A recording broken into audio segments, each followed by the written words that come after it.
Naa sa siyam ka panimalay sa usa ka barangay sa Zamboanga City ang gibaha atol sa kusog nga ulan Sabado sa gabi. Guba nga riprap sa lugar, gitudlong hinungdan sa pagbaha. Dugang detalye sa report ni Efren Mamak. Natagbaw sa pagpanglimpyo sa ilang kabalayan ang pipila ka mga residente sa Marcos Drive, Barangay Putik, Zamboanga City. Gipangtanggal ang mga gapnod o mga basura nga nadala sa baha atol sa kusog nga ulan Sabado sa gabi. Usa sa mga grabeng naapektuhan ang balay ni Ines Arcillas nga nasudlan na og mga daggong kahoy. Gani, misaka na sila sa atop sa ilang balay. Pagdating na mga 12, narinig ko na parang gumugulong-gulong na yung mga bato dyan kasi maraming bato yan dyan eh.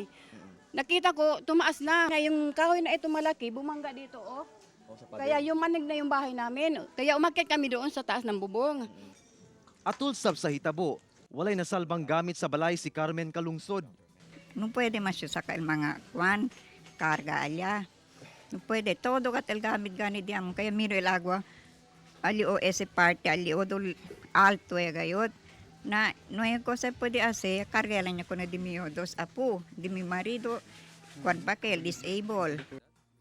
Matud sa Barangay Disaster Risk Reduction and Management Council, anaa sa siyam ka mga balay ang apektado sa pagbaha. Hinuon, walay natalang nasamdan atol sa insidente. Ang gitudlong hinungdan nganong nabaan ang pipila ka mga kabalayan dinhi sa Marcos Drive, mao kining riprap nga hantud karon wala pa nahuman og rehabilitate. Kay bawaan nga nagsugod kining kaguba niadtong milabayng pagbaha sa Zamboanga City. Noong January pa ito nasira talaga. 2 buwan na daw yung ginagawa, walang nangyari. Kaya kung mabilis sana ang gawa nila dyan, hindi sana ito nangyari sa bahay namin. Matud sa Barangay Council, nakatagda ng ayuhon karong bulana ang naguba nga riprap.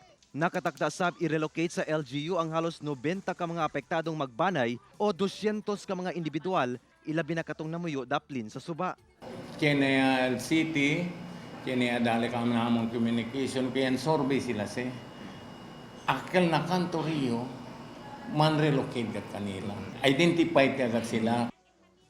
Kauban si Sim Romero sa kamera. Ako si Efren Mamak para sa One Mindanao.